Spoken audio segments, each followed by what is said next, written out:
Hi, everybody. This is Adam Elenbaas from Nightlight Astrology, and this is a brief video update on this weekend's astrology. It is August 18th today, Saturday, and we're going to take a look at what's happening over the weekend and what's to come with some of these transits over the next few days, even into early next week. So to do that, I'm going to share my screen, and here we go.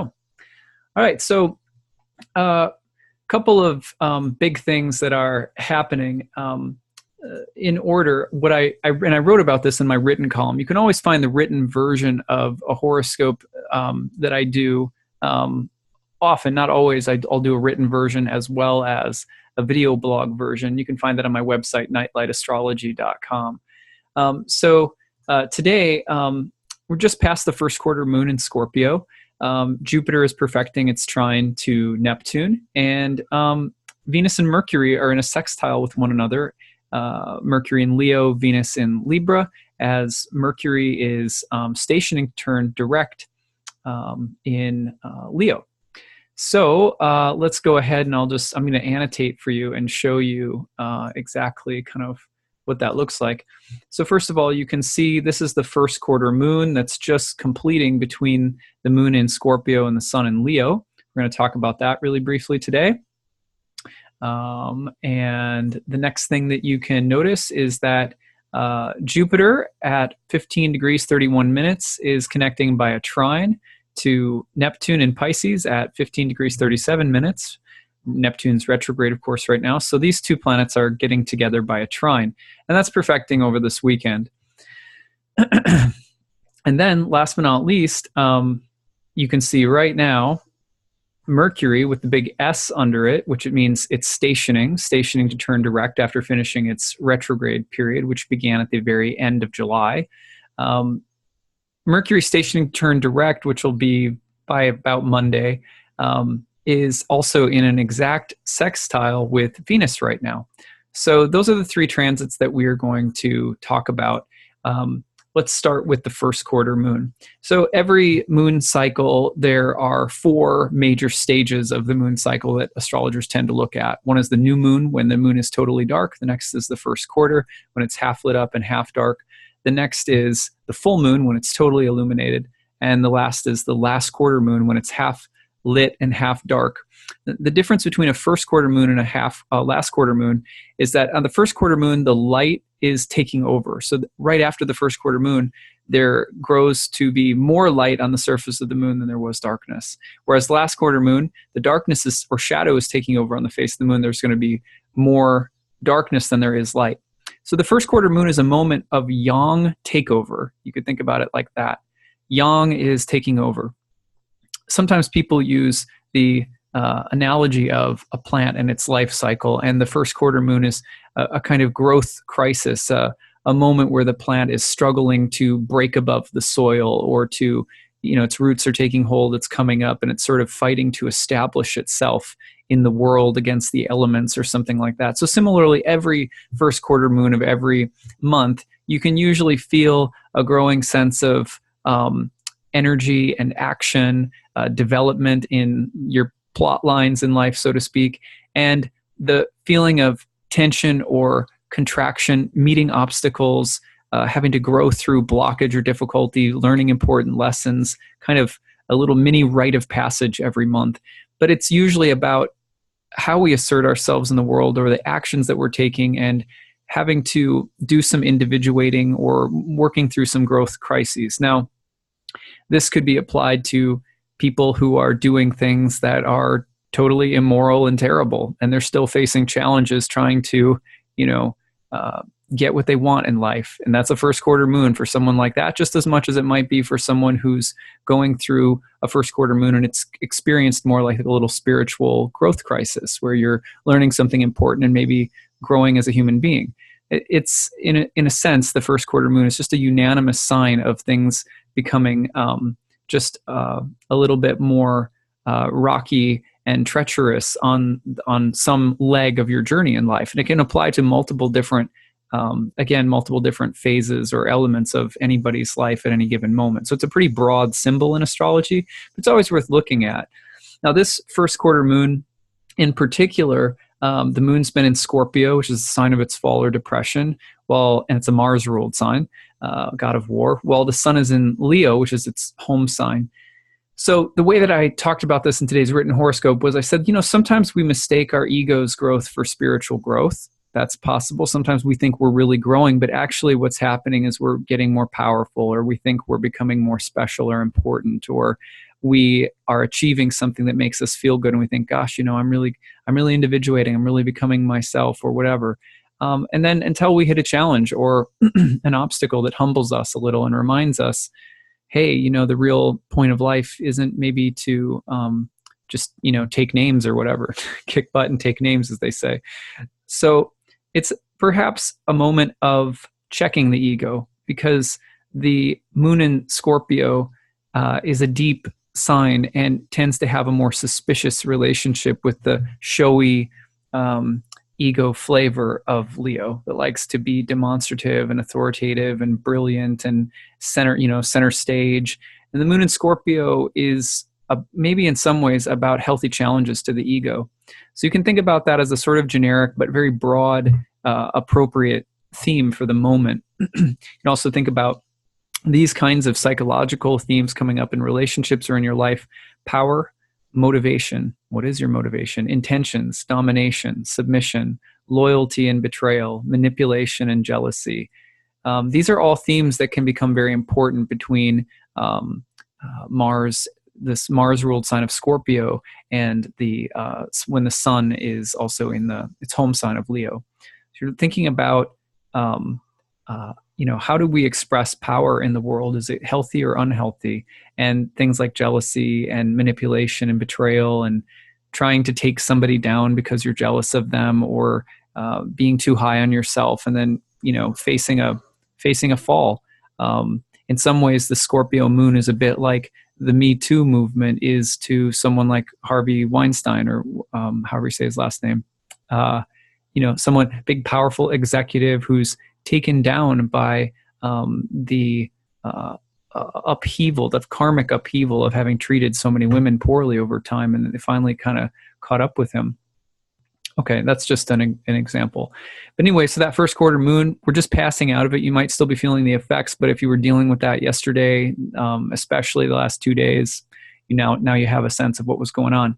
Meanwhile, Jupiter's perfecting its trine to Neptune right now. I discussed this at length in yesterday's video blog, just titled Jupiter Trine Neptune. So you can check that out if you want to go further in depth with that. There's a lot of deep spiritual lessons that are available to us that I spent time with yesterday, also looking into the Sri Upanishad, which is one of the classical Upanishads from India, and some of the wisdom that it has for us in light of the archetypes of Jupiter and Neptune.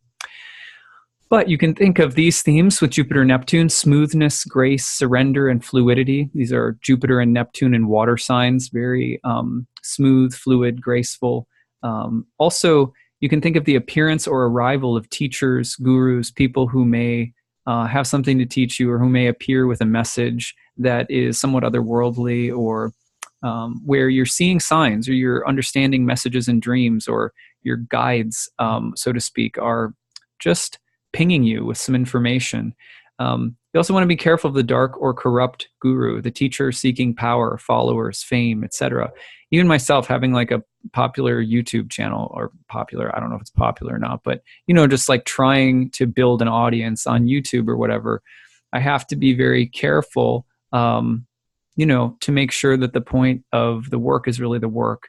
And, check the ego's desire to be like, oh, how many followers am I going to get? Or, will it translate into sales or whatever? Like that has never really been at the heart of why I do what I do. It's been really, for me, it's been about the love of teaching, writing, speaking, things that I learned from my father growing up a preacher's kid, and doing that with regard to the spiritual path that I'm walking with astrology.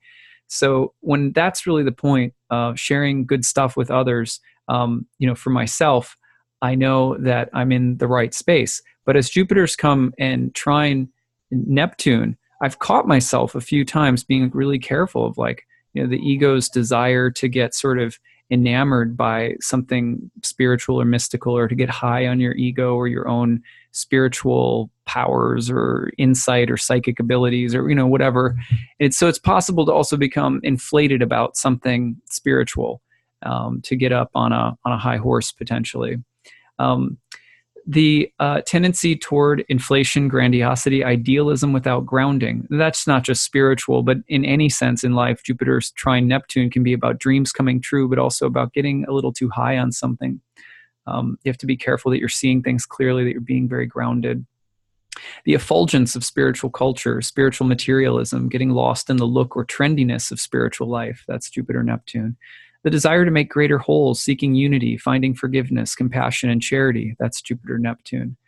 What we associate with in our lives, the influences that we have in our lives and how they take on a life or dimensionality of their own. The environment that we surround ourselves with will start giving us feedback after a while. And Jupiter Neptune is sometimes like, oh, okay, for example, just a simple example, we avoided cleaning our attic for a really, really long time. And so it was just because we had a baby and stuff like that a couple of years ago. And then when we finally went to clean it, we found that, some mice had made their home up there. They get these humane traps, and I got them all out and released them, back into the woods. But it was because something had gotten out of hand. And then the environment gives you feedback. Yeah, psychically, it's not just the space in my attic. It was psychically something had gotten out of control, and then there was an infestation. And Jupiter Neptune can be about infectiousness and things that spread subtly over time, and then suddenly they get big and they get inflated, and you can see it. And then there's maybe some spiritual insight or awakening that's possible as a result of getting feedback from the environment, or from dreams, or from guides, or people that show up in your life to give you some awakening information. Water, water, water.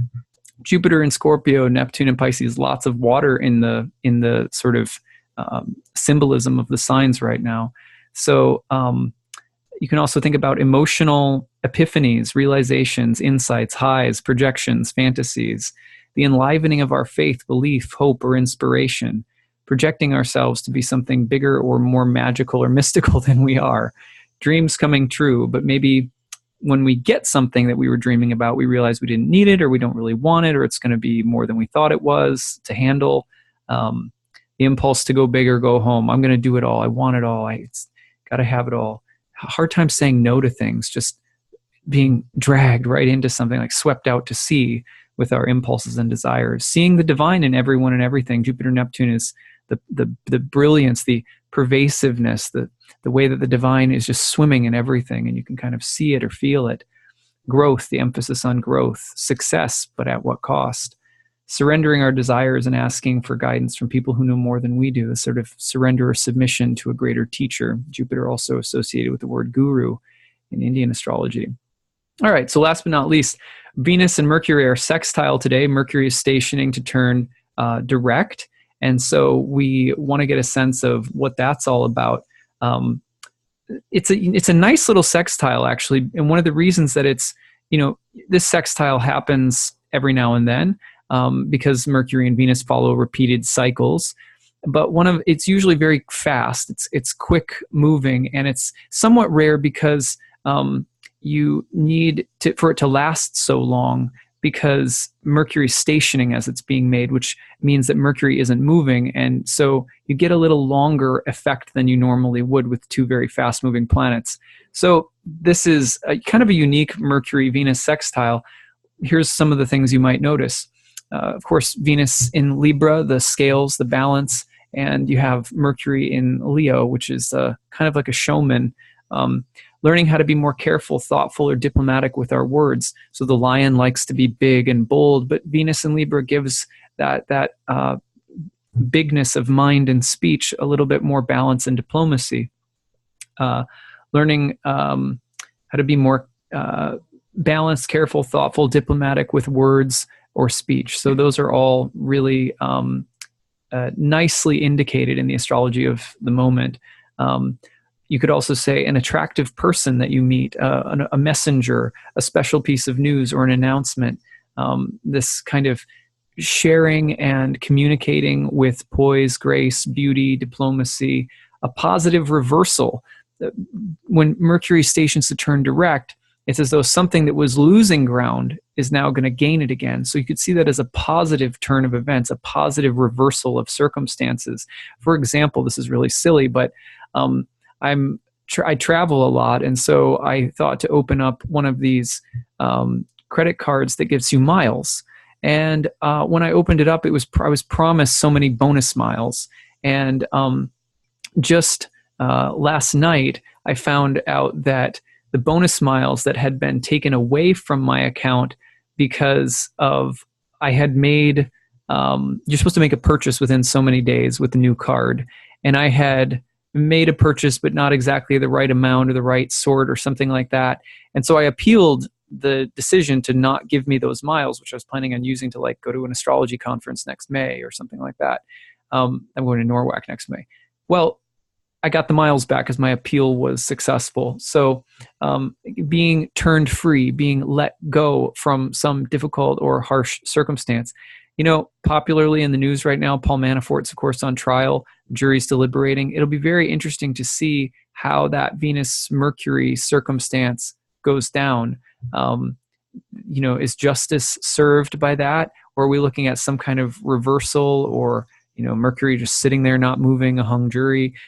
But it's very much in accord also with the idea of important decisions being made and in the balance. And someone maybe as Mercury and Leo, you know, they think of someone more singular with Mercury and Leo, having to negotiate with something more, maybe a group of people or some other entity or agent with Venus and Libra. So you're also thinking about finding agreement, one person sort of standing alone and being asked to come over and make a diplomatic choice.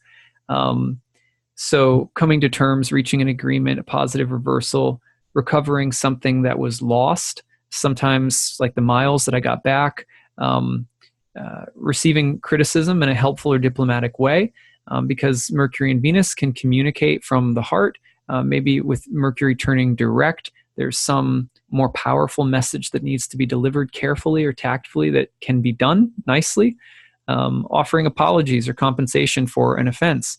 If you've offended somebody, and you know, maybe Mercury and Venus together are in Leo and Libra are about reaching out to a king or somebody that's perhaps sitting there solid and not moving, and there's a reach out to them to try and appeal to their better reason or to offer some amends for something that's been done, or being willing to forgive and come across the line if you're the one who's maybe holding a grudge. Think about justice, pride, fairness, balance, and the ego. Those are themes in the air sort of right now. Explaining something carefully, revising a form or mode of communication, technology, teaching, or curriculum, anything that's public relations or has something to do with needing to teach, communicate, articulate, write, or express something to other people, finding a new and more balanced way of doing it. So that's what I have. The moon moves into Sagittarius today. It'll be there the rest of the weekend. Things should get a little lighter because of that. So overall, it's a nice little swath of astrology for the weekend, and I hope you all enjoy it. And have a good one, and we'll see you after the weekend is over for more, probably Monday. All right, take care.